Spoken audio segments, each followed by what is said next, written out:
You're listening to the Doctor Who Collectors Podcast, released in mid-February 2022. Today we go back to the year 1977 with classic hardcovers. Get ready to mortgage your house again for another great year. Also joining us is Tony Whitt, our Professor of Target Bookology. In addition to that, we'll show you some alternatives in protecting those hardcover books. We also have our most outrageous offer and some breaking news. But before we begin, let us begin with a song. Take it away, Fraser Hines. They all say, who is Doctor Who? Where is he from? What does he do? They wonder who is Doctor Who? So I ask you, who's Doctor Who? Welcome back to the Doctor Who Collectors Podcast, the podcast that explores the expensive world of Doctor Who collecting, those who collect, issues surrounding Doctor Who collecting, and of course, all kinds of Doctor Who merchandise. I am Larry Van Mersbergen, your host, and welcome back to our show. I've been a Doctor Who collector now for 40 years. And I did get lucky enough to open up one of the first Doctor Who stores in Chicago. Not the first store that sold Doctor Who, but the first Doctor Who store. And we served the fans and fan clubs only of Chicago. We didn't have bricks and mortar, but we had a car and some boxes, and we went from club to club like a little mini convention. It was called Bundles from Britain, and it turned into a full-fledged business that lasted several years. And the partner that I started it with went on, of course, to continue in business. He opened up a new store later on called Alien Entertainment. And by the way, Bundles from Britain, mentioned in a wonderful, wonderful book. I can't say enough about this book. It's called Red, White, and Who, The Story of Doctor Who in America. And you can find Bundles from Britain on page 384. An idea I had when I was 15 years old, one day in my parents' house, is now part of Doctor Who history. That's pretty intense. And I was very happy to see that. I did not submit this information to the book. I had no idea it was being written. So that tells me a lot about the reach that we had in the day. You can find a convenient link to buy this book on our front page. Our website is drwhocollectors.com. And I just want all collectors to have it. We do not earn any money on the book. I am always excited to say we are part of a Doctor Who podcast network called Direction Point, and you can find other great Doctor Who podcasts at directionpoint.org. So if you happen to be a Doctor Who podcaster, you need to be part of this network and join the ranks of Time Streams, Police Box in a Junkyard, the Doctor Who Target Book Club podcast, Traveling the Vortex, and of course, this one. For more information, go to directionpoint.org. And speaking, of course, of links, I want to make sure that I include these in every episode, just to make sure that collectors have the same resources, because with this particular podcast, you can begin at any episode. You don't have to start at the first one. But if you want to go back that far and see how we evolved, changed, had a theme song and changed the format, we figured out what worked. But go back to the first episode. I think it's a great talk through of the Dalek book, the very first Doctor Who item ever published. I thought that was a very worthwhile thing to do for the first episode. And that was back a few years ago. So check us out. These two links include timelash.com, and that under that umbrella is the TARDIS Library. You can keep track of your books, your vinyl, your CD collection, your Betamax tapes for absolutely free. Just sign up for a free account there. A special thank you to Mr. Dan O'Malley. We promised to have Dan O'Malley on the podcast at some point. If you need to find something that is unusual or not covered in that category that the TARDIS Library covers, then you need Howe's Transcendental Toy Box at drwhotoybox.co.uk. Of course, that site is run by David J. Howe, who's a great friend of our podcast and a good friend of mine as well, and he's a great resource for collectors. Now, if you're looking for Doctor Who items at wonderful prices with great service and great shipping or local pickup options, then you need to go to drwhostore.com. And that's owned by Alien Entertainment. They have everything you need, and they're currently running sales on many items. If you live in the Chicago suburbs, you can select free pickup from their store, and while you're there, browse the incredible selection of Doctor Who and science fiction items. You can meet Gene Smith, the owner. He's usually there on Saturdays. They're open Wednesday through Saturday, so if you need to find out more, visit alienentertainment.com for store hours and other information. You can also find great Doctor Who items at Forbidden Planet. They're one of our sponsors, so you don't have to go finding Forbidden Planet. You can go right to our homepage at DoctorWhoCollectors.com and select merchandise links. And we have all the latest things from Forbidden Planet available to you. Just click through. It'll take you to the Forbidden Planet checkout site where you pay them and they will ship it to you. And as a nice way of, thanking us for keeping their stuff on our webpage, we get a small commission back. So you don't pay extra. You pay the same price, but the Doctor Who Collectors podcast gets a little bit back. So, of course, that's a really important thing. Also, our own eBay store is on there, and we are currently going to be listing a lot of Target books, mostly reading copies. We got a bunch of them in the, donated to the podcast, and we're going to use that to raise some money to help pay our bills. So that's really important for us as well. We'll have more on how to help us a little later on. In addition to all the podcasts, of course, we have on there and the merchandise links, we also have the complete guide to Doctor Who classic hardcover books. The hardcover books that started in 1974 on the Allan Wingate imprint and then all the way to 1988 on W.H. Allen. These were these cloth-bound 6x9 books that sold, didn't sell as well as they hoped, but they're out there and they're very sought after by collectors. So we have a complete list of all the books published. We even have reprints that some collectors didn't even know existed. We're still not sure some of these exist. They only found them from other resources. And we're hoping that proof of life will be supplied to us. If you have a book that I say need proof of life on the website, send us a photo of the front cover and the inside cover that tells me the printing. And we'll thank you on the air, of course, and we'll credit you in the guide. Very important there. Of course, including today's episode, we will be airing our 10-part series of our classic hardcovers with our Doctor Who novelization expert, Tony Whitt. Now that Chicago TARDIS 2021 is behind us, we are counting down to next Thanksgiving weekend for Chicago TARDIS 2022, which will happen. Tickets are on sale now. And so you can go to chicagotardis.com and you can buy tickets right now. You can get some weekend passes or single-day tickets. It's a really wonderful opportunity to do that. So keep chicagotardis.com in your bookmarks and experience the best Doctor Who convention in the Midwest. I am particularly honored because I am the official collecting expert for Chicago TARDIS. I have presented 4 panels on Doctor Who collecting in the last 5 years, including our 2020 virtual convention where I presented online. And so if you want to see the online virtual convention, you can still do that for absolutely free. And you can do it a couple ways. You can visit the Chicago TARDIS Facebook page or the Chicago TARDIS YouTube page, or you can visit the Doctor Who Collectors podcast YouTube page and select playlists, and that presentation is right there. And of course, we'll be doing more video episodes, but our video episodes we're going to keep to our Patreon page, and I'll explain about that in just a moment. I will have Chicago TARDIS updates as they happen. As of right now, its tickets are on sale. And so not too long in the future before they start announcing guests. And we're always hoping they always have great guests. Last convention, I met the Valeyard and the Sixth Doctor. Of course, I've met Colin Baker before, but also Neve McIntosh and lots of great people. Sadie Miller, of course, who we had on the podcast, was there for her first American convention. And Lauren Cornelius, who we will be talking to soon. She is playing the character of Dodo Chaplet, which is interesting because Jackie Lane herself recently passed away. And I just want to say real quick, the day I'm recording this podcast, I'm recording this on the same day as would be the 76th birthday of Elizabeth Sladen.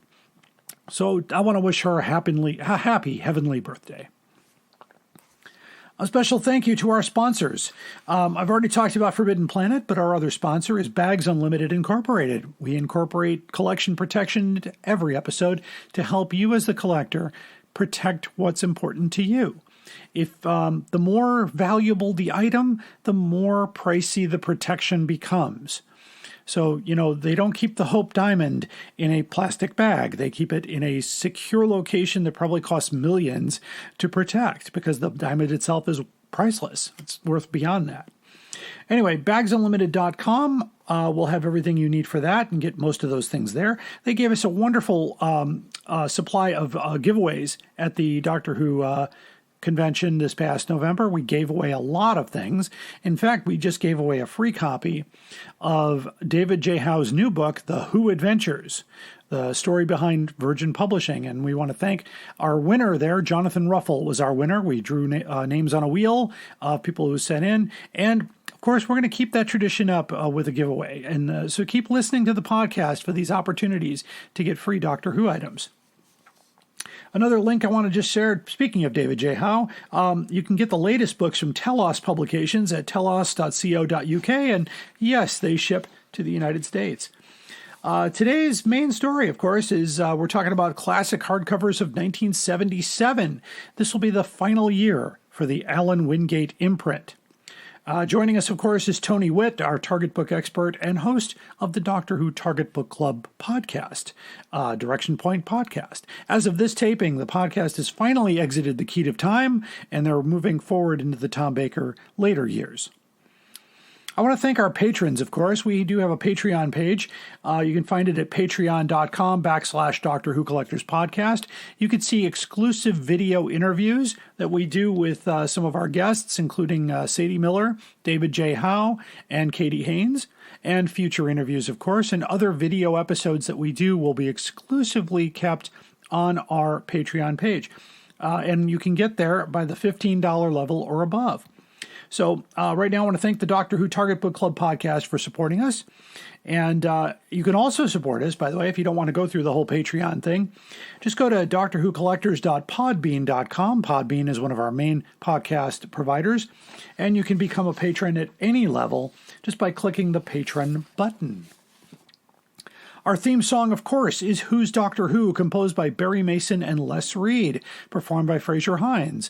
According to many music experts, it was the only flop that Barry Mason and Les Reed wrote. They wrote many #1 hits, including stuff for Tom Jones and other artists. But Fraser Hines really likes this one. And we do too.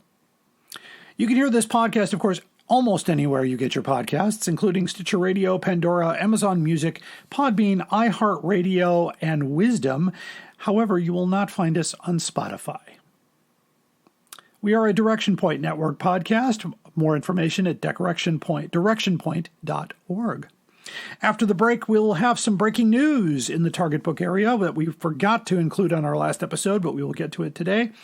We have Collection Protection, our main story, and our guest is Tony Whitt today, and the most outrageous offer. Stay tuned. Are you ready to travel through time with us? Then check out Traveling the Vortex, a Doctor Who podcast. For nearly 7 years and more than 500 episodes, we've traveled from one end of the vortex to the other, making different stops with different doctors, reviewing everything from TV stories to audio plays, from books to comics, and more. Sean, Keith, and Glenn take you on a journey through 50-plus years of Doctor Who episodes and spin-off materials. You can find us wherever you get your podcasts, so be sure to check us out. And now, we're a proud member of Direction Point, a Doctor Who podcast network. You're listening to the Doctor Who Collectors Podcast. Keep collecting. Hi, I'm Juliet. And I'm Nathan. Experience Doctor Who from the very beginning through a classic fan's eyes. And through the eyes of a new Who fan. Reminisce and relive those classic moments with Nathan as he offers fun insight. Or experience them for the first time with Juliet as she dwells on social issues, history, fashion, and the size of a flashlight. We're the Time Streams podcast. Find us on Spotify, Stitcher, or Apple Podcasts. You're listening to the Doctor Who Collectors Podcast. Keep collecting. Gentlemen, I've got news for you. And now we have some breaking news on the Doctor Who Collectors Podcast. I am happy to announce that new Target books have been announced from BBC Publishing. BBC Books has announced that it will be expanding the Doctor Who Target range with 5 new titles in the summer of 2022 with a publishing date of July 14th. each with newly commissioned artwork, cover artwork, that is, by Anthony Dry. Penned by the original scriptwriter, the late David Fisher, and adapted from his 2011 and 2014 audio novelizations, The Stones of Blood and The Androids of Tara are now being released as 2 Target books. The original Target versions were published in the 1970s, were written by, of course, former Doctor Who script editor, the late Terence Stixx. These will be accompanied by a Target edition of The Fires of Pompeii by James Moran, as well as The Eaters of Light by Rona Munro, and The Zygon Invasion by Peter Harness. For Doctor Who fans, the range of novelizations published by Target Books from 1973 and the 1980s all the way through have a special place. There was a novel published for almost every Doctor Who serial, with a few notable exceptions. Since 2012, BBC Books has been successfully reissuing these classic paperbacks and expanding the Target range to include all new novelizations of modern-era Doctor Who episodes. These latest additions to the collection, all by the original writers of the TV episodes, will help Target fans complete their classic and modern-era collections. This is exciting. As of right now, they are all available for pre-order at amazon.co.uk at a United States cost of $9.49 each plus applicable shipping. They are not available for pre-order on the U.S. Amazon site, but remember, your Amazon login works across all of their platforms, so you can log in to the UK site and order from them. I've done it many times, and it's very safe to do so. Their shipping is very well done. I've never received a damaged item from the UK. Also in breaking news, with regards to the podcast here, we have proof of life on a classic hardcover reprint. This was very excited. This happened just recently.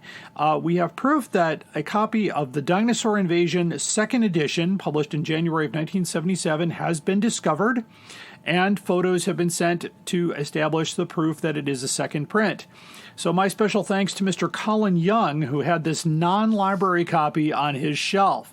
So the online guide has been updated to show this as a existing copy.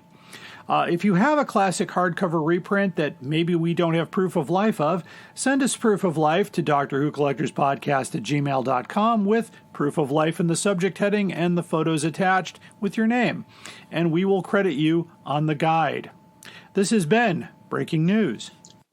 Hello, this is David J. Howe, Doctor Who collector and author. You're listening to the Doctor Who Collectors Podcast. Keep collecting. And now it's time for the main story. This is a continuation of our coverage of the classic Doctor Who hardcovers that we have done for a few episodes and have a few more to go beyond this. We've covered 1974 and 75 in one episode. That was 4 books.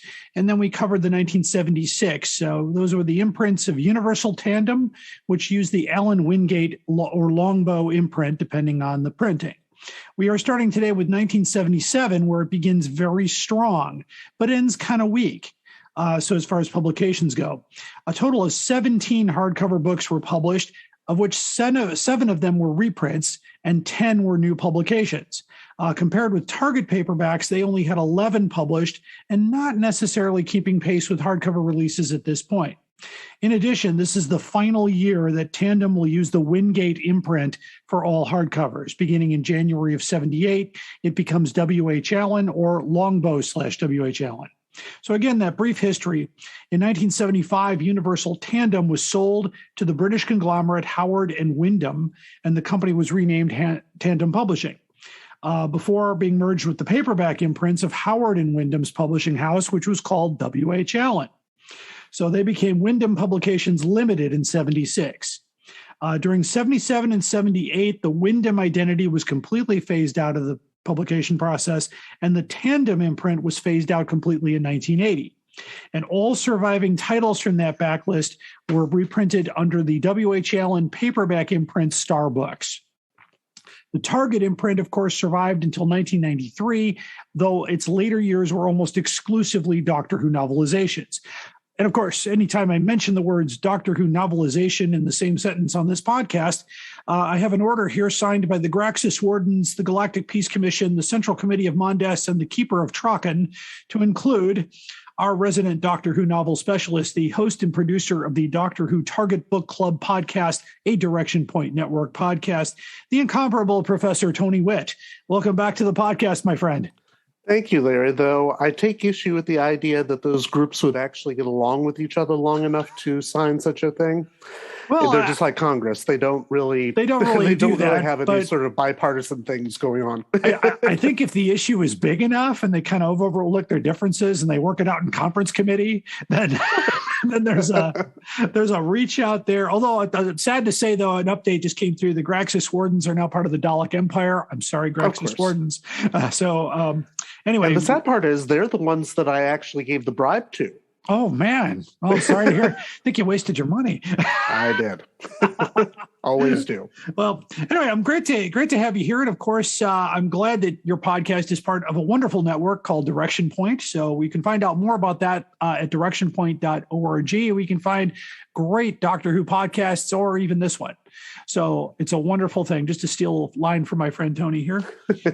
Of course, the publication of 17 Doctor Who books in a year is a little bit more than they've done in previous years. They really hit it hard in the beginning of this year because this year represents 10 Target paperbacks and 7 reprints. Mm-hmm. So it was kind of interesting how they went hard on the reprints. Now, to my listeners, the hardcover reprints have basically in 1978 was the final year that they issued any official reprints. So it always makes me cringe whenever I see a hardcover book from 1981 for sale saying it's a first edition. I said, well, that's the only edition. They didn't reprint anything after that. There were also 4 Target non-novels published that year that Tony and I actually covered in a previous podcast. We'll give those a cursory mention here today. The Target book publications for 1976, of course, mirrored the hardcovers exactly. 10 of those books were published in 76, 3 in 73, 7 in 74, and 7 in 75. So the hardcovers are now, like I said, keeping pace to a degree. But pretty soon, this is going to average about 12 to 13 books per year until the hardcover range runs out in 1988. So the hardcovers, of course, today are extremely sought after, and this year is even more difficult to find than 1976. If you thought 76 was going to cost you an arm and a leg, this might eat into your 401k here if you want to get into these. Some of these can be found, of course, to just give you some definitions. We have, of course, ex-library edition, which is either pulled or stolen from a library, or they're non-library editions, which means they're from a retail store or bookstore. Unfortunately, going back this far, your bigger chance is going to find an ex-library copy because there were very few retail copies that are circulating again today. And if they do come out, you're going to pay for them. These books, of course, none of these books were distributed in the United States, except for one, which we'll get to. And of course, the Target books were not available in this country in 1977. So 77, any good memories from 77, Tony? I barely have memories of 77. Well, actually, that's not true. 1977 was when we moved from Michigan to Virginia, where my parents were from, which in one way was an excellent move because the public television station down there had Doctor Who within the next 2 years. Well, that's wonderful. That's a good thing. Yeah. Having stayed in Michigan, I probably never would have seen it. Right, absolutely, because not every place had it. And of course, I've been in Chicago my whole life. And so in 77, that's the year they started viewing the Tom Baker stories on Channel 11. It was really, and they showed them in half-an-hour segments from 5:30 to 6 p.m. every weeknight. So every weeknight, that's where I was. And, sorry, Dad, I'm turning off the news. It's Doctor Who. And he goes, oh, yeah. So he gave up and left the room. So, right. Of course, that's how it was. But of course, again, now onto the book. So this is what's really unusual. Right out of the gate, we're not sure exactly why Allan Wingate was ended in 1978. There's no information about why the imprint went away. But all of the hardcovers going forward will either be W.H. Allen, or if they're reprinted, which will only be for one more year, it'll be Longbow W.H. Allen. Longbow is still the children's imprint, so I'm not sure why they used it on some books and not on others. So there's no real decision there. And Longbow, having Longbow on the book actually just tells you that either in the earlier years it was an original, but after 1976, those books are reprints. So and that may not affect the value much, but if you're looking for something to distinguish those books, that's how you do it. Of course, in 1977, these books were in hardcover, all with removable dust jackets. So out of the gate, we've got Doctor Who and the Carnival of Monsters, written by Terence Stixx, and has the Allan Wingate Windprint. I do not have one, but I do have a copy of the Target book here for the viewers. The people who are viewing this podcast are on our Patreon. Of course, it's okay. You can't see Mr. Tony. He's there, but you just read his name as we're going along here. But we've got the Doctor Who and the Carnival of Monsters. The hardcover looks exactly like the Target book, including the yellow outline, but it had a white spine and a plain white back. So this corresponds to the paperback release. The price on the hardback was £2.50, which today corresponds, by the way, to £16.55, which would be $22.34. That's insane. I know. It's amazing how that £2.50 was an expensive price back in the day, which is why probably there are not a lot of those retail that were sold. Of course, today, we're talking now in today's value, this book could fetch as much as $400 in ex-library condition. That's the last reported price. And I haven't seen very many in the last 5 years. And I do not have a copy in my collection. And it hasn't come up in any of my searches for quite some time. And basically, it's just one of those, books that if you find it, grab it. Wherever you can find it. So it's just a wonderful book. Anyway, what was the rating on that story for the Carnival of Monsters? We liked it. Even Allison liked it. I gave it a 4.5 out of 5 stars. Dalton gave it a 4, and Allison gave it a 3. And that is unusual for her. In fact, there are 2 other books that we're looking at tonight that she gave high scores to, and one that was a particularly low one. But this one we liked very much. Well, that's wonderful. So next in January, and this is where it gets a little interesting, and of course, hold on one second. I forgot to grab it off the shelf. That is really unusual of me here, so let me just do that. The next one, in January of 1977, we have a reprint of Doctor Who and the Planet of the Spiders. And it is an exact reprint of the first edition from 1975, except it has, this is a copy of the first edition. It has the coming soon on the back. The second edition does not have it. And I'm not sure why it's not next to me at the moment, but that's okay. Take my word for it. And it is also the first. So if you're distinguishing the two, that's the big way to see it. It has a blank back on the back and not the coming soon. This was also, by the way, the very first hardcover to be distributed in the United States. It didn't reach the United States until 1985. However, we have the evidence, and the evidence is in the form of the Bundles from Britain catalog of 1986, that the first hardcover on page 2, and I'll see if I can get that to the camera here. So you know you can't get to the page when you're recording a live podcast. There we go. So at the top of the hardcovers there, you can kind of see that it says Planet of the Spiders, 77 reprint, second edition. We sold it for $21. In fact, we got the entire stock of all of the Planet of the Spiders copies from Lyle Stewart. And so that book is extremely common in the United States to be found in non-library condition. It's interesting. It should probably get fetched anywhere no more than $200 because a lot of them were sold here. The ex-library copies are usually the ones imported from England because it didn't do very well over in England. So the reprint didn't sell very well, and they ended up dumping the rest of the stock to the United States. And that's the only one from 77 that made it over here. Very interesting how that worked. Of course, it had a price of £2.95, which is up a little bit from the first edition. And it really didn't.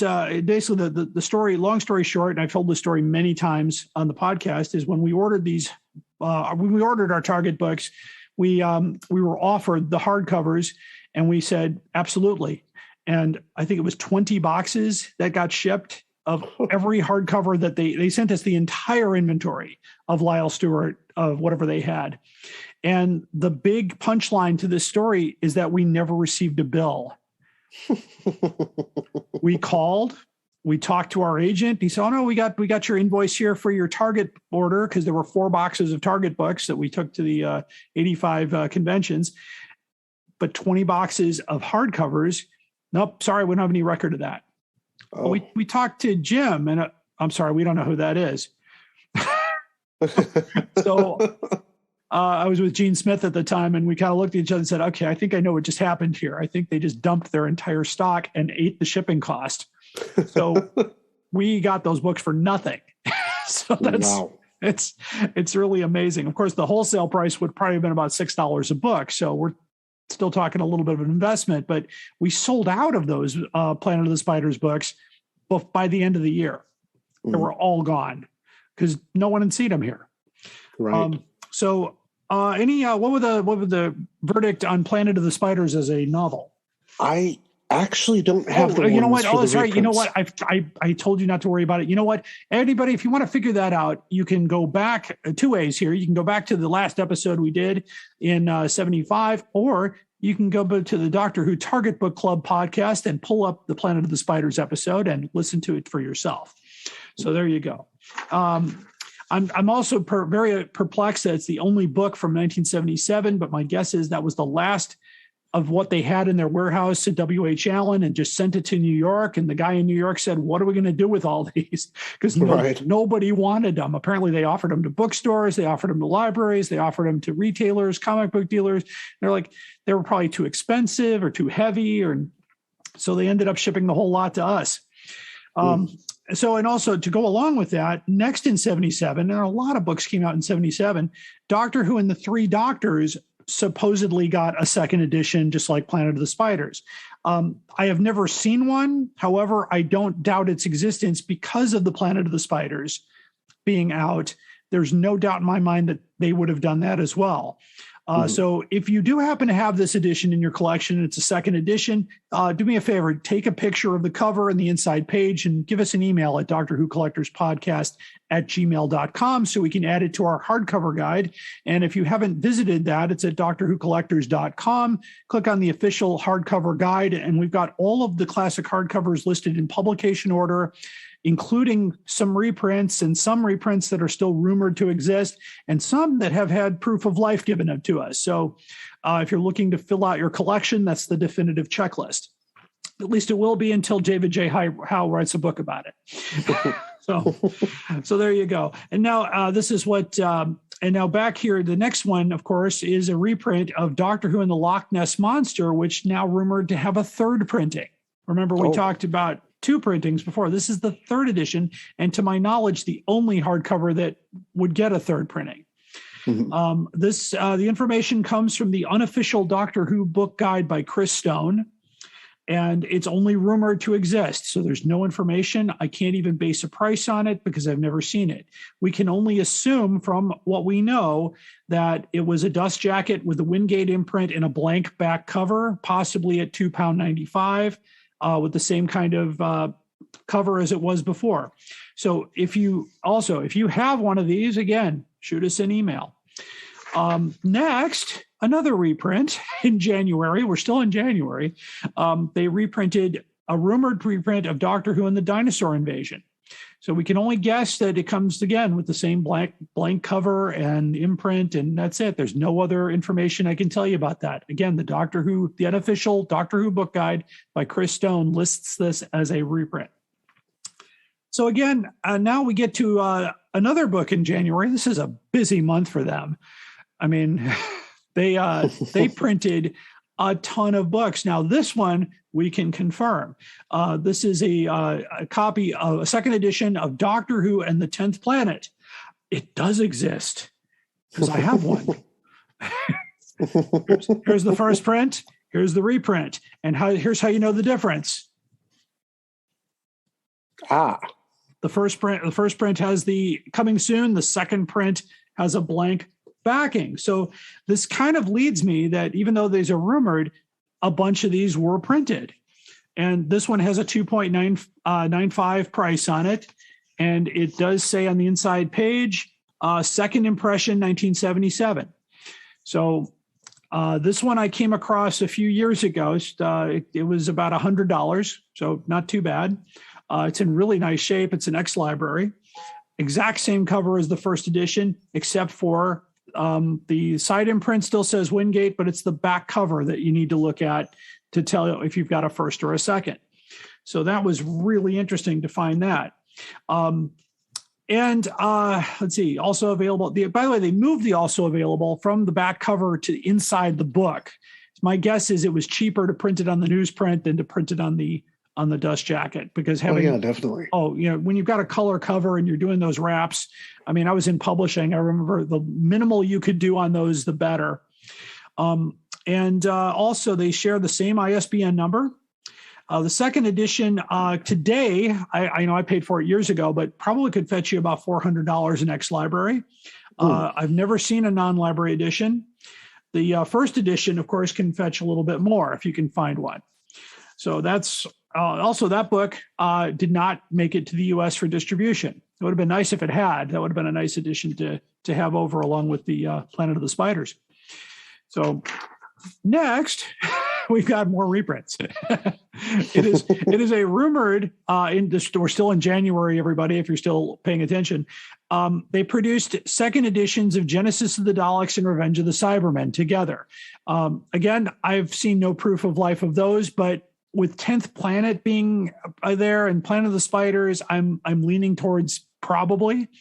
There was about 3 days ago, there was a copy of Genesis of the Daleks in hardcover listed on eBay for 500 Australian dollars. In X library condition. I emailed the seller to ask him what printing it was. He was going to get back to me. I just wanted to know for myself. I'm definitely not looking to spend 500, Australian dollars on that book or otherwise, because it's that book's just a really tough one to find, and that's why the price is up.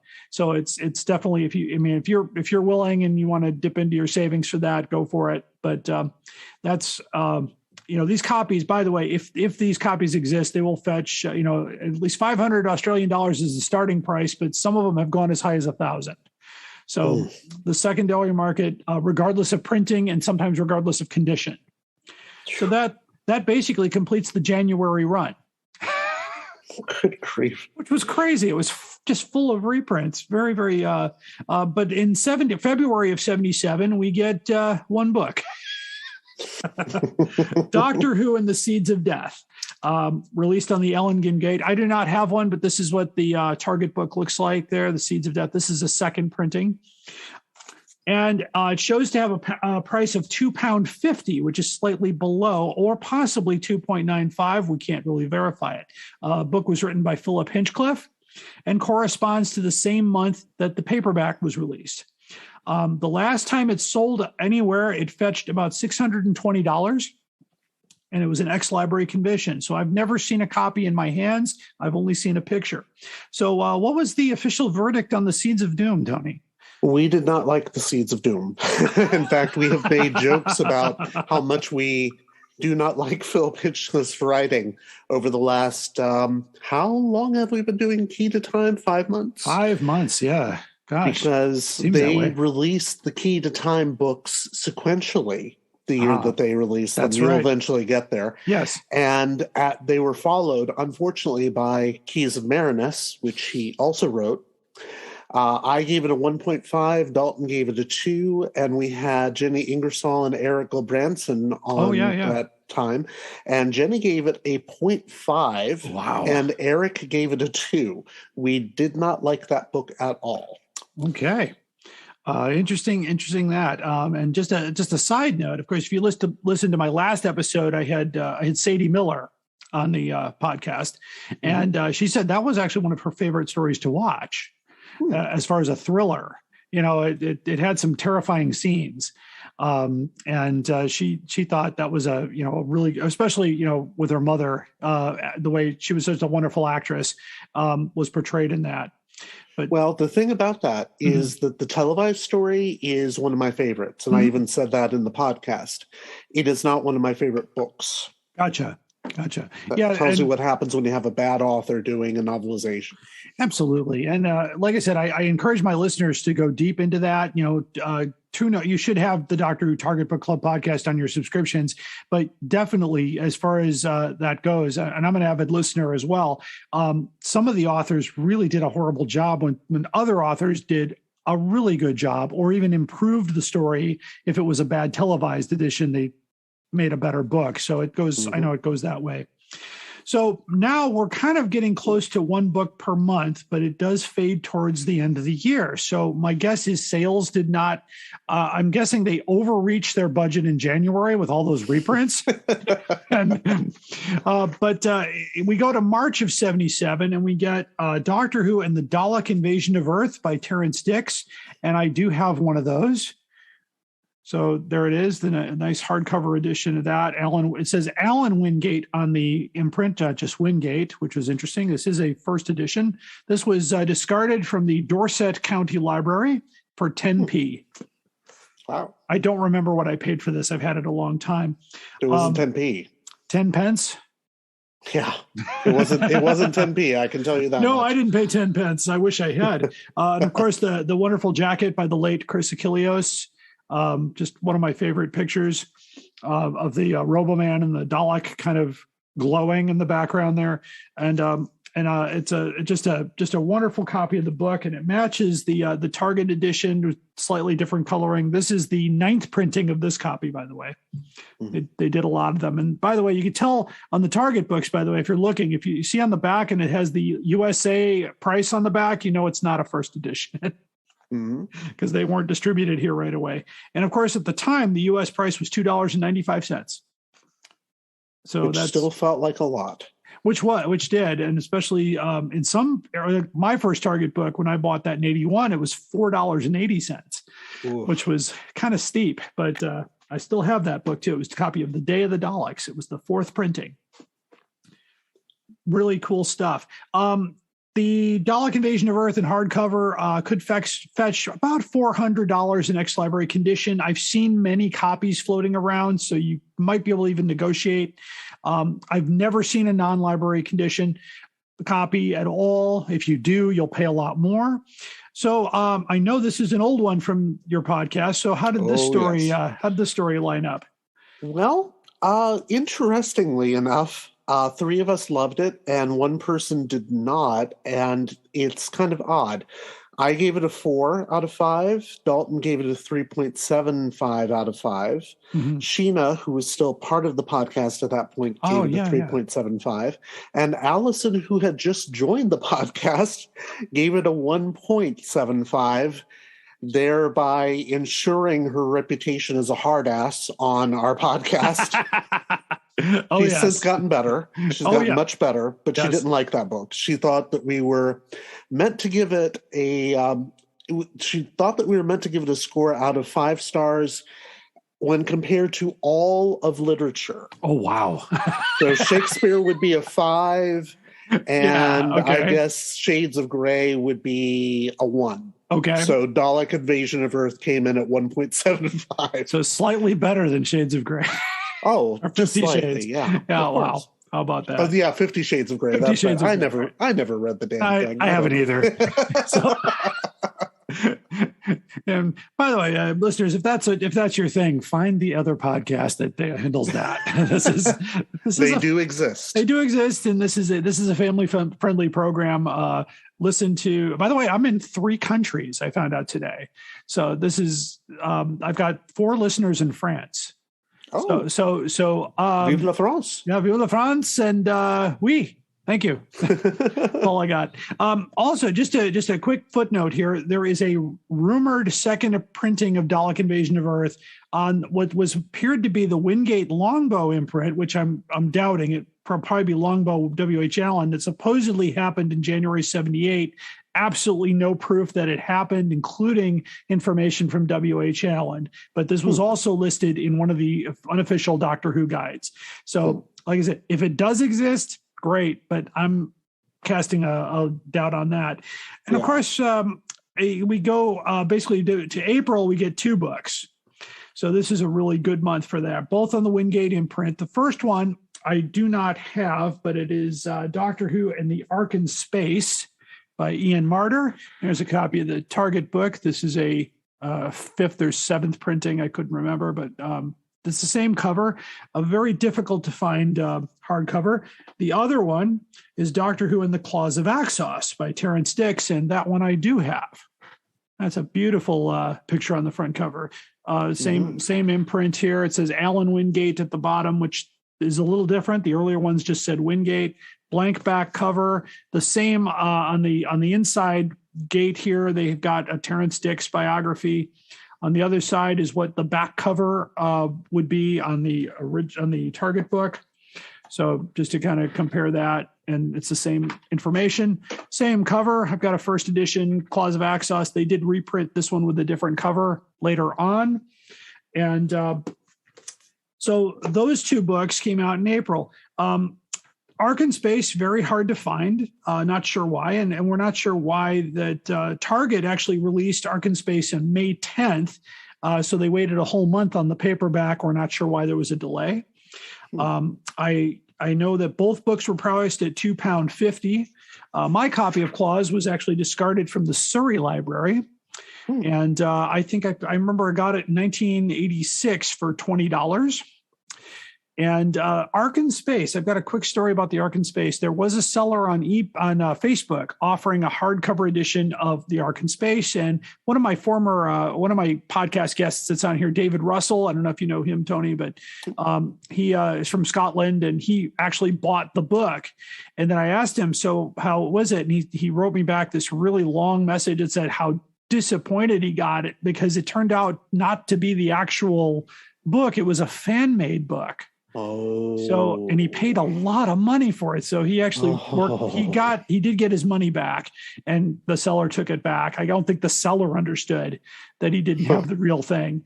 So it was just a disappointment. So that's still, I go back and say, I've actually never seen a copy, because that was going to be my citing.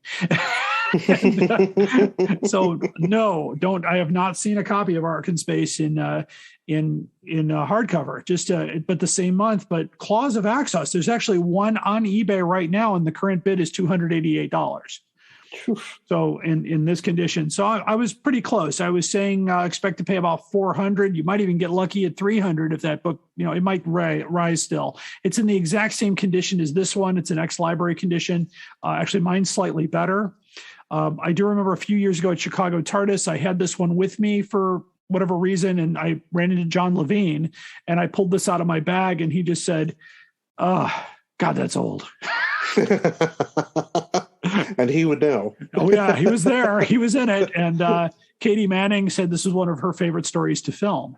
So, of course, that's it's one of the earliest memories I have of watching Doctor Who in 1975 was watching The Claws of Axos, and they did it on a special Saturday where they played all 4 episodes in a row. They didn't cut them together, so you got the ending credits, and then you had to watch the title sequence again, which was kind of cool. And I just basically sat in front of the television for 90 minutes watching this story. It was really cool. So, what was the collective verdicts on Arkanspace and Claws of Axos? And you can Both of those were very well regarded. And in fact, Trey Corte was on the podcast for both of those as our guest. For Arkanspace, it was 4.5 from me, 4 from Dalton, 2.75 from Allison, because Allison, and 4 from Trey. And Claws of Axos, surprisingly, was 4, 3.5, and 3.5. So even Allison enjoyed that one. Wow. I'm not quite sure what it was that struck her fancy about that particular one. I have to listen to the episode again, but she particularly liked that one, and I obviously giving it a 4 did as well. Yeah, I mean, it could have been one of it could have been one of Terence Stixx's moments where he just had a great, story and took it to that, to that next level. I mean, it's not a book I've read in a long time, so I couldn't comment, but I did like the TV story. Mm-hmm. I thought it was a really wonderful, except if you ever tune into the Big Finish podcast, they always make fun of Bill Filer. I'm Bill Filer of the New York Police Department, British actor doing American, I think. A terrible British accent. And I'm glad he kind of, and the actor wasn't, and of course he gets it by an axon, I believe. Yes. So, sorry, we lost our field agent. How? It's classified.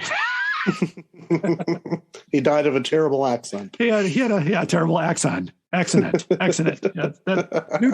You heard it here first on the Doctor Who Collectors podcast. Accident is now a new word in the Doctor Who dictionary. So we'll get that. Like I said, and by the way, no copies of Claws of Axos in non-library condition. That's going to be a pretty common theme throughout the 70s of hardbacks. You won't see that until 81 when like I said, the Key to Time episodes start coming out, and those hardcover editions are now in the United States. So there's a lot of those that are floating around here that are original editions. So keep an eye out for that. In the May of 1977, we go to Doctor Who and the Brain of Morbius by Terence Stixx on the Allan Wingate. I do not have a copy in hardcover, but this is the Target book. So you can see a copy of that. It has that wonderful yellow cover. And it's basically the paperback edition was delayed until June. So this was another month where they released the hardcover in May and they did the paperback in June. It had a price of £2.95, very difficult to find in any condition. So I can't even speculate on a price because I have not seen, and none of the people I talked to out there, including, I don't know if David Russell has one or not, but there were a few people I talked to who really look for these things. And so Brain of Morbius, nope, searched every bookstore in London, couldn't find one. So I can't even do that. So what was the verdict on Brain of Morbius?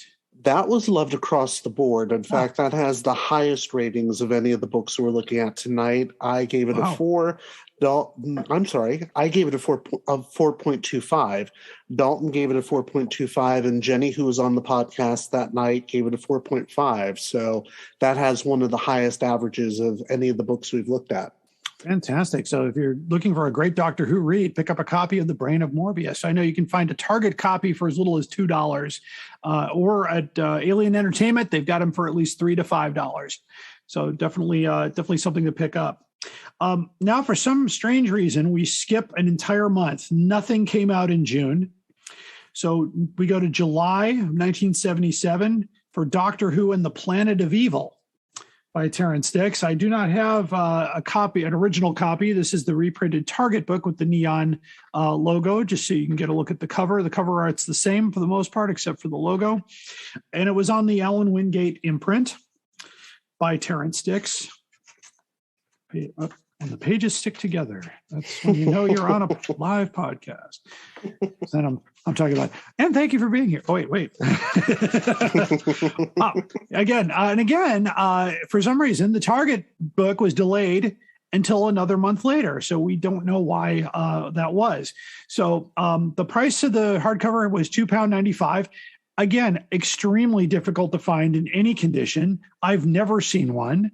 I've never seen one for sale. I've never even heard a rumored one for sale. So I don't have any idea of a price point. We deliver, and on our website, by the way, where we put value, we put unable to determine because we haven't seen one. And I've asked people, hey, if you do see one, let me know what it's selling for. And if it does sell, one of my favorite things with people is that they say, well, I've got something, it's worth a lot of money. And they show me the eBay page and it says, well, that's the starting bid. I thought you were going to show me the sold price because it's only worth what somebody pays for it, not what they think it's worth. That's not helpful at all.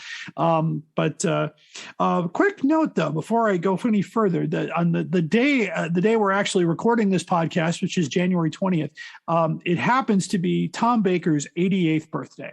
Indeed. And happy birthday, Tom. Happy birthday, Mr. Tom Baker. I had the privilege of shaking the man's hand in 1984 when he came to Chicago at the Hyatt Regency for TARDIS 21.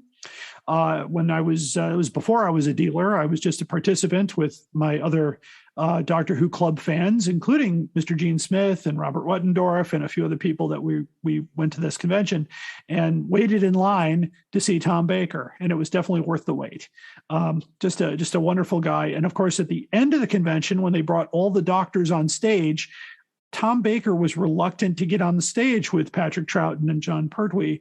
But John Pertwee stepped down from the stage, put his arm around Tom Baker, and led him up to the stage, and the crowd just went absolutely crazy. He waved at the crowd, and at the same time, during that convention, he made a trip over to WLS News in Chicago to do a quick interview plug for the convention.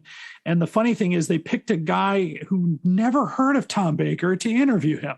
Oh, no. So, of course, he walks in the studio and all the Doctor Who fans in the studio are like, oh, my God, it's Tom Baker. And the guy who interviewed him goes, well, I have never heard of you, of course, but people in the studio tell me here you're famous. And Tom just kind of looked at him. And then, of course, he says, I wish I still had the clip. I used to have a tape with the clip on it, but it's gone. But he said, people like you who write the news. He gave him a zinger. It was quite... and of course, and another story, that same year, that same convention, John Pertwee took a drive over to the Son of Svengoolie set to promote the Doctor Who convention. He came out of the coffin as the Doctor, and you can actually see a picture. If you go to if you're in Chicago, if you're local, the Museum of Broadcast History is in downtown Chicago, and there's an entire display of the Son of Svengoolie set. And one of the things that's on the table is a photograph of Rich Coase with John Pertwee.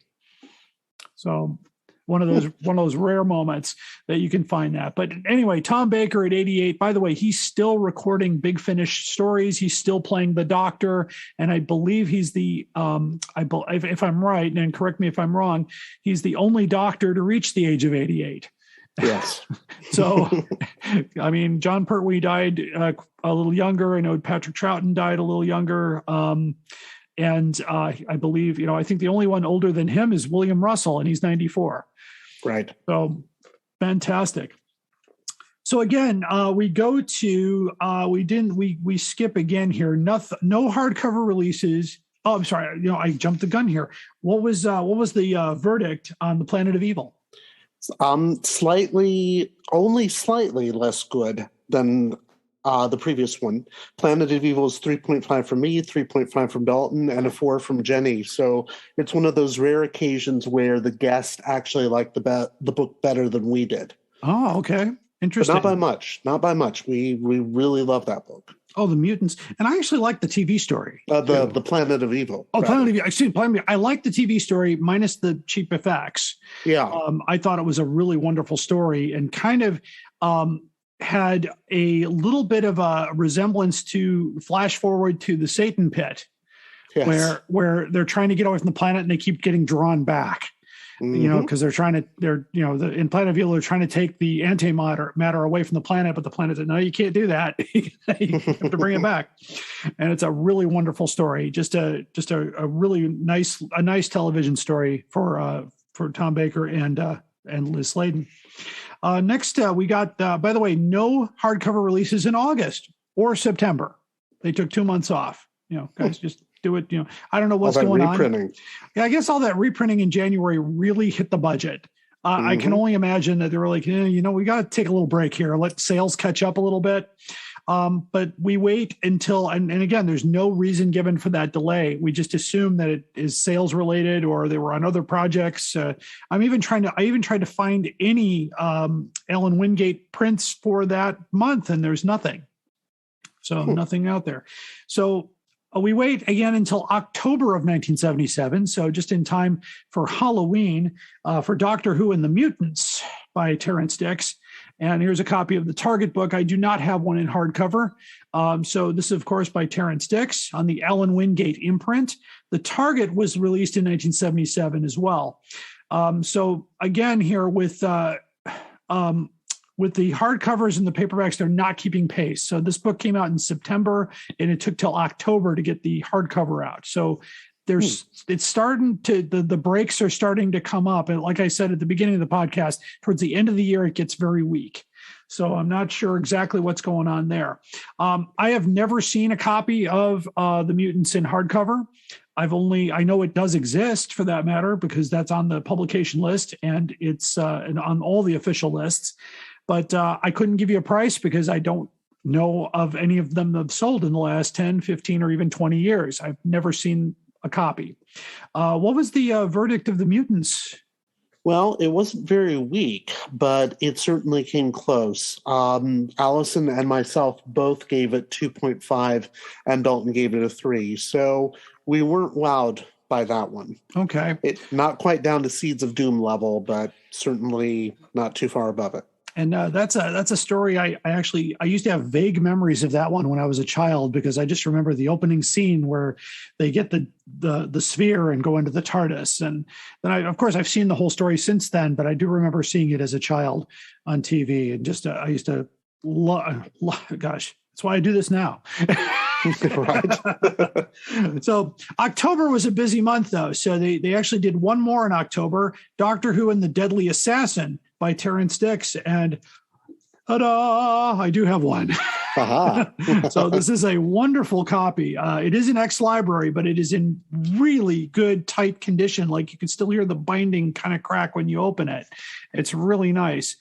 Discarded from the Stirling District Library in Scotland. And also, and interesting enough, this cover is not by Chris Achilleos. The cover is by Mike Little. And I have no idea anything about Mike Little, but nor do I. But that is the cover. They still use the same picture of Terence Stixx on every hardback, apparently, and they do the blurb on the inside front. So it's a very nice copy of The Deadly Assassin. I remember this one particularly well because I paid $19.48 for it, and it was at a bookstore, and somehow it was over here. It was at a bookstore in Evanston, Illinois. And That's so I was surprising. like, so it turns out when I inquired at the time, and this was a long time ago, they got a bunch of stuff from a guy who moved over here from Scotland. Oh. And brought his books in to sell. And he had this, and the guy didn't know what to sell it for. And he had $19, and with tax, it was $19.48. Somewhere in a file, I've got the little yellow slip with the bookstore on it. The bookstore is long gone, but a nice copy, a really nice clean copy of The Deadly Assassin. And the Target copy, of course, matches it exactly, including the Doctor Who logo colors. This is a first edition of Deadly Assassin. It is one of my personal favorite stories. And it came out with a price of £2.95, completely verified. And I've seen copies today being sold for $200 to $350 in ex-library condition. Impossible to find in non-library condition. I just haven't seen one. One of my favorite TV stories, but how did the novel hold up? Pretty well, though not as well as the TV story. I gave it a 4. Dalton gave it a 3.75. But Allison liked that one, so she gave it a 3. So definitely not a weak one. Definitely one of the stronger novelizations. Yeah, and just probably one of the most, I think one of the best Tom Baker stories of his run, since he's by himself, which, looking back, I think I remember in one of his interviews, he said that's what he wanted. He wanted to be by himself. And he said, no, you need a companion. We'll let you do the one. And it was a great story. It was a great story on the home planet of Gallifrey. Of course, very sad that the previous episode of Hand of Fear was the final episode for Liz Sladen. So, and again, if you want to learn about Elizabeth Sladen and Sarah Jane Smith collectibles and you're new to this podcast, go back one episode where I have Sadie Miller on the program, and we go through all of the Sarah Jane Smith stuff and stuff that she's never seen before, which was kind of cool. So very good stuff. We're down to the final book in 1977, which I do not have a copy of, and it was released in November of 77. So no books were published in December for hardcover. However, I will fast forward. They did one paperback in December, and that was The Mask of Mandragora. So another Philip Hinchcliffe. Yep. And that will be actually the first book, I believe, out of the gate in 1978. So you'll have to wait a future episode for that one. However, the last book released in hardcover, which I actually have never seen a copy, is The Talons of Wang Chang. And here's a copy of the Target book. It's the same cover for the hardcover. It is on the Allan Wingate imprint. It'll be the last Doctor Who book on the Allan Wingate imprint. And there is a rumored second printing, which it would either have the Wingate Longbow or Longbow Allan if it exists. That's a big triple question mark, because there's been no corroborating evidence to support a reprint. So this ends the W.H. Allen, the Allan Wingate imprint of Doctor Who hardcovers. And so going forward, they will all be on the W.H. Allen imprint. So again, this book, the Target book, was released in November as well. The hardcover had a price of £2.95 and very difficult to find. I've never seen one for sale. What was the novel like, Tony? Well, when we're talking about asterisks, okay, yes. besides things, this one I have very vivid memories of because it was only 8 months ago. It was episode 95. And I gave it a 3.5 with an asterisk. Dalton gave it a 3.5, and Allison abstained. Abstained? Wow. Abstained. And the reason why is because of the same reasons that story goes out with a content warning on BritBox now. Oh, yeah, because yeah. all of the controversial racist attitudes in it are right there in print. And obviously they are, because they're in the story. So it's a really good book, but it's incredibly hard to get past those stereotypes. Yeah. And you can make excuses for it and say, oh, he was trying to capture what Victoriana was like at the time. It's like, yeah, but Victoriana was pretty racist. Yeah. Oh, yeah. Absolutely. Although I will give absolutely 2 thumbs up to the incredible invention of Jago and Lightfoot. Yes. Yes, exactly. And they continue on and on for many years until I believe I don't know which one passed away. I thought it was Lightfoot. Oh, Lightfoot passed away. Yeah, because I believe Christopher Benjamin's still alive. Yeah, Christopher Benjamin, of course, also played Sir Keith Gold, I believe, in Inferno. Inferno. Yeah, very, very, very well-known Doctor Who actor. But yeah, just it's a book. I know it's hard to get past, and especially even the actor of who played Lee Sin Chang, very questionable. and lots of but again, it was a great story and one of my favorite Tom Baker stories to go through. So that takes care of 1977. And by the way, I did a quick check here. If you want to own a set of these books, and keep in mind that some of these books I have never seen for sale, so getting a set of these books will be extremely difficult, or you have to be very patient. And I did a little cost guesstimate, estimating that the books that I've never heard of might fetch more like $600 than $400. The whole set will cost you $8,100. Oh, good grief! And some of those are ex-library copies. So it's really something how that value picked up over the years, especially in 85. Nobody wanted them. Now every collector is sprinting for these. So I forgot. I don't know if I asked you this before, Tony, but do you have any of these wonderful books in hardcover? Or? Oh no, okay. Goodness, no. The only hardcovers I've ever had of Target books have been the ones that were mass produced in the 80s. Oh, and yes. I always gave those away as giveaways when we went to conventions. Okay. So right now, in fact, let me look across at the bookshelf right now. I thought I owned one right now. No. Okay. I don't have any of them. I've got a few here. Yeah. I don't have the whole set, but I've got quite a few that go off. The last hardcover, when we get to that one in a much later episode, it's like a 10-part series, but we're gonna let the Target Book Club catch up on all of them, so we have ratings to get that far. The last hardcover book was The Smugglers, and it only ran 500 copies. I can believe it. So that was the last one, and they basically never got sent here to the United States, and they all sold out. And I have not seen a copy of it. In fact, I do remember on my website, on my hardcover guide, I said impossible to find, possibly the rarest hardcover. And I hate using the word rare, and except when you're cooking steak. But when you put that tag on it, somebody took a screenshot of my website, put it on I believe it was the Target book page, and said, I completely agree. I believe he's right. This is I've never seen one, and I've been looking for years, and the most rare hardcover. So it was nice to get quoted by a user. Some people are actually using the guide, which is wonderful. I'm going to do just a cursory review here of the last books that were printed in by Target in that year. And we've covered these on another podcast. And actually, we start with the second Doctor Who monster book, came out in 77. Doctor Who discovers early man. And Doctor Who discovers prehistoric animals. And Doctor Who discovers space travel. Those all came out in 1977 as well on the Target imprint.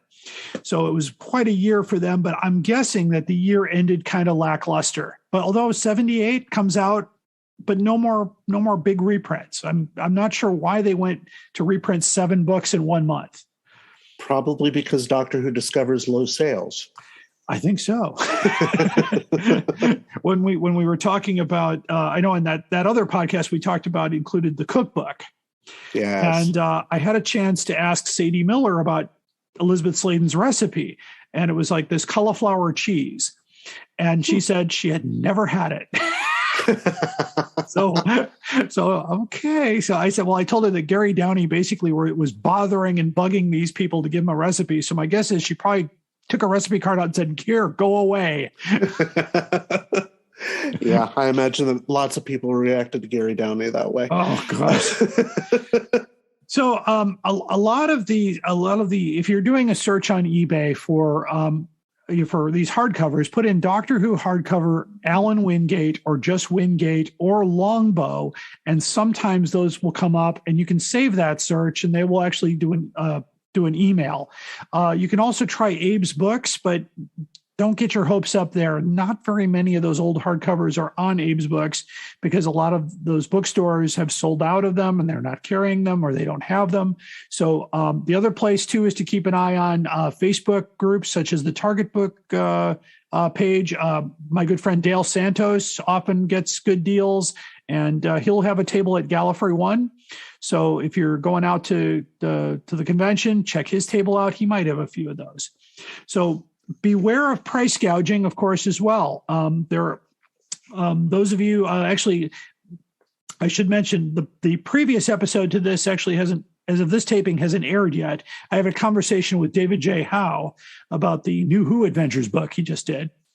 And he actually told me how those online bookstores have those high prices.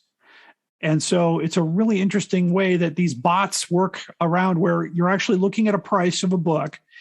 They don't actually have the book. Mm-hmm. They haven't bought it yet. Until you pay that money, then they're going to buy it from another seller that has it for a much lower price and then sell it back to you. So they don't actually have the book in stock. So it's interesting how that came about. He did a little research on that himself. So if you want to hear that whole explanation, everybody, go back one episode. The Sadie Miller one is 2 episodes back, but go back one episode and listen to David Howe explain this whole thing. I kept it on tape because it was an amazing explanation. So as you're looking around, just be really, really careful. And of course, just keep out there. My guest is Tony Whitt. And of course, Tony, please tell everyone in the world here where we can find the Doctor Who Target Book Club podcast. Yes, I remain Tony Whitt, and you can find us on SoundCloud at /Doctor Who Target BC, all one word with no spaces like a crazy person. You can also find us on Facebook at Doctor Who Target Book Club Podcast, all one word, no spaces. You can find us there at both of those locations, and you can find links to the episodes also on Spotify and on iTunes. And don't forget, you can also find both of these podcasts at directionpoint.org. And it's a wonderful thing to have so many great podcasts under one roof. So this is one of those moments where we help each other. And of course, my target book expert and all this wonderful stuff goes together with the collecting. This goes with the issues around what you have and how you obtain it. So that's exactly how we do things. So, and again, if you're looking to protect your hardcovers, remember Bags Unlimited Incorporated, bagsunlimited.com has the SPJ, that's the code. They sell the bag that fits the hardcover book perfectly. And it looks something like this, and they fit the book. I'll just hold it up in front of the book here so the viewers can see this. If you're viewing this on Patreon, they fit the book perfectly and will protect it. They won't crush the edge of the dust jacket. So thank you again for listening to our main story. Don't go away. We'll be right back. You were invited on an adventure across all of time and space, in a completely random order. It's the Police Box in the Junkyard podcast. Jump in the TARDIS with your hosts, Eric Gulbranson, Asad Kheshki, and Matthew Kressel. Explore Doctor Who TV stories, audio adventures, and books, both novels and non-fiction. The Police Box in the Junkyard podcast. It's the entire Whoniverse on shuffle. The Police Box in the Junkyard podcast is a member of the Direction Point network and is available about once a month wherever you find your podcasts. You are listening to the Doctor Who Collectors podcast. Keep collecting. Sad, really, isn't it? People spend all their time making nice things and other people come along and break them. And now it's time for collection protection. Protecting your collectibles is the most important thing to do if you want to preserve it for long term. Our collection protection segment is brought to you by Bags Unlimited Incorporated at bagsunlimited.com or 1-800-767-2247. If you do call, please let them know you heard this on the Doctor Who Collectors podcast. They have been providing collection protection items for from books to magazines to posters, VHS tapes, Betamax tapes, action figures, and so forth since 1981. I started using them shortly after that when I started collecting Doctor Who books and found that their paperback bags were just absolutely the only company that made them. In fact, when I ran bundles from Britain, we sold Bags Unlimited products exclusively, and I think they're still today in use in many comic book stores across the country. So today, in keeping with our theme here of classic hardcover books, I know I've talked about the special bags they make for those, but there's another option here for preserving those hardcovers. One thing I noticed about some ex-library hardcover books is that they were covered with a book cover. And that book cover effectively protected the dust jacket of that book, whether or not there were stamps inside or a pocket glued in or a big discarded stamp on the front page. And I know people have tried to cut those out with a knife and sell them as non-library, and that's another issue for another time. But I'm okay with ex-library copies because sometimes that's the only way you're going to get these. Not a lot of them were put out on the shelves, as we've learned over the last couple of years here doing this podcast. Anyway, you can actually get a better life in some cases, because I recently got a copy of Doctor Who and the War Games, which is a very difficult one to find. I finally found one for a reasonable price, and it's an ex-library copy with lots of stuff glued into it, stamps and so forth, but it had a cover on it. And I noticed when I opened up the box that it was a little bit discolored. And when I do my next video segment on these hardcovers, I'll show you what I'm talking about. And it basically looked like it was discolored. Well, I carefully removed the book cover, and the jacket was in pristine condition. So, if I happen to find a copy of the War Games cloth bound without a dust jacket in non-library condition, I may match these two up and have a really nice copy of the War Games. I don't know if that'll happen, but, I'm always on the lookout for those things. But anyway, if you want to cover your books to maybe preserve them from light damage, even though the bags that I talk about, the SPJ paperback bags, will do a great job, this might be a better way for longer-term storage if you're not looking to turn these around or if you're looking to hold on to them for a long time. BagsUnlimited.com does carry the clear and easy book covers. They come either in individual sheets or rolls made from 1.5 mil archival polyester. This material will not yellow or become brittle over time, even in direct sunlight. So they both have a pre-folded 1.5-inch flap on one long side. Simply insert the book jacket under the pre-folded edge, fold the other over the other side, and it comes with optional adhesive tab to keep the cover in place. You don't need to use it, especially if you don't want to put adhesive on your book. So they come in various sizes, so you can use these on not just the classic hardcovers, but maybe other hardcovers that are want to protect in your collection. Doctor Who, the Celebration, or the Target book by David J. Howe, or maybe the Dalek book from World Publications. Maybe protect that a little bit. So here's the options you have. You can get them 8 inches by 18 inches long, and you can get 25 of those for $11.20. By the way, the prices may change. You can get a 9 by 19 long for 25 of those for $13.27. You can get 10 by 20.5 inches long. You can get 25 of those for about $16.21. You can get a 12-inch wide by 24 long, which gives you 25 of those for $17.69.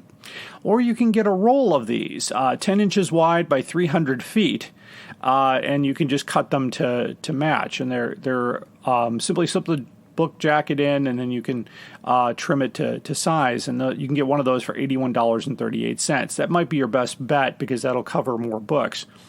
Also, you can get them slightly larger. You can get the 12 inches by 300 feet long. That one is a little bit less money. So one of those is $68.30. You can also get the 14-inch by 200 feet long, and that's $67.21. So those are the options from Bags Unlimited. Also, you can search out on Google for any library supply company. I often use those when I'm looking for the tall bookends so that the books don't get marred by short bookends can do a little bit of damage to your classic hardcovers. You want them to be a little bit taller than the book, with a side maybe covered in a cloth material or a velvet or something that keeps the book from pushing against that material or causing an indentation, especially if they're tight on a shelf. You don't want the end books, especially if the first end book is the Auton Invasion. You don't want to put an impression on it that will be seen when you show it in light, and then that might decrease the value of your book. So some tips and tricks always with collection protection. Sometimes the more expensive or rare or pricey the item is, you may have to spend about as much to protect it. And we've talked about that many times. Of course, if you have any specific questions regarding collection protection, you got something you're not sure how to work, or you need some help, give us an email at DoctorWhoCollectorsPodcast@gmail.com and put collection protection in the subject line so I don't ignore it, and I will get back to you with some information if I can find it. You might need to give me some time for research, but I will answer every message. You have been listening to Collection Protection. In all my travelings throughout the universe, I have battled against evil, against power-mad conspirators. I should have stayed here. The oldest civilization. Decadent, degenerate, and rotten to the core. Power-mad conspirators, Daleks on Tarans, Cybermen. They're still in the nursery compared to us. 10 million years of absolute power. That's what it takes to be really corrupt. Hello, and now it's time for the most outrageous offer. These offers are sent to us via email or through Messenger or through various means. And what that means is basically somebody's found a Doctor Who item that looks a little too high priced. Or it could be one of those robot stores that is hoping that you'll pay the higher price and they'll buy it from somebody with a lower price. So my advice, of course, is to always look for the lowest price based on what site you're shopping on, or where, wherever you're finding your books, whether it be Amazon, Abe's Books, or eBay. Today's most outrageous offer candidate comes from Abe's Books, and it's from a seller called Low Key Books out of Washington State and the United States. So they've been a seller since 2018 with a perfect seller rating. What they are selling is the new Doctor Who Adventures, Virgin Publishings, and it's called Just War. Now, this was a book by, looks like, I think Lance Parkin wrote this. Am I right there? Yes, sorry about that. Yeah, I couldn't, having a hard time reading the copy today. Anyway, the seller is doing free shipping, but they're asking $3,719.14. Now, as we've learned, this is most likely a robot store. There are other copies of this book on Abe's Books for as low as $152. I found it for as low as $135. It depends. I mean, there's not a lot of books for sale right now. That's usually what drives the price into that $100 to $150 range. That's probably about what you might pay for it, because it's not a book that's readily available. And right now, the new adventure books are very popular again, thanks to the release of the New Who Adventures by David J. Howe. See our previous episode on that. So anyway, you can get a copy of Just War. We did not search Amazon for this one, but my guess is you might find it there as well. You might get lucky in a used bookstore. Just keep an eye out. If this is one you're missing for your collection and you really need to get a copy, the $135 price might be your way to go. But there is no reason to pay $3,719. We're going to try to do our best to shut down these robot stores that are price gouging, basically. And I get into arguments with people sometimes saying, well, that's what it's going for. I said, well, no, not necessarily. It's what somebody's asking for. It's like somebody showing me an eBay listing, telling me something's worth this much money. But I said, well, that's the starting bid. That's not a closed sale. That's what you got to go for. What did actually, when cash changed hands, what is the price that was paid? Numerous Doctor Who books go for a lot of money, but unless they actually sell, that's where you're at. We definitely look for the most convenient and better prices. We did check DoctorWhoStore.com, and they do not have this one in stock. So that means it's probably a hard to find book, because Doctor Who Store bought out a semi-trailer truck full of these books when they were pulled from the shelves back in the 90s. So my guess is they sold out of that stock of Just War. Anyway, that's the most outrageous offer. If you find a Doctor Who item, it doesn't have to be a book. It could be anything. We had a $1 million calendar on the program that looks a little too out of the range for what you think the price should be. Send us the link, or a screenshot or something that tells us where you found it. We'll do our research and we'll read it on the air.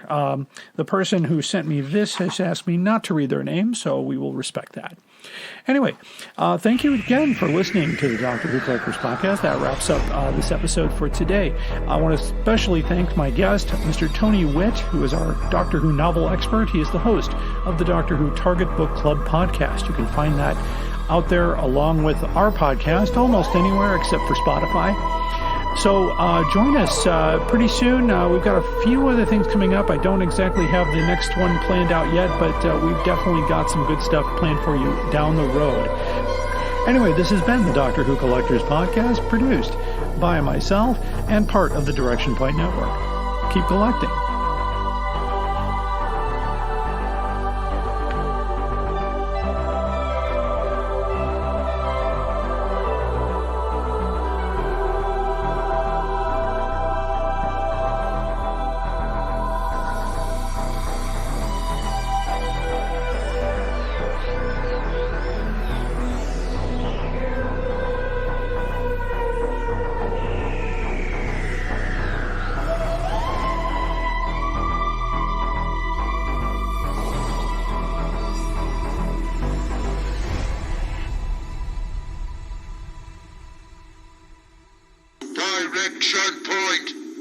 Direction Point! A Doctor Who Podcast Network.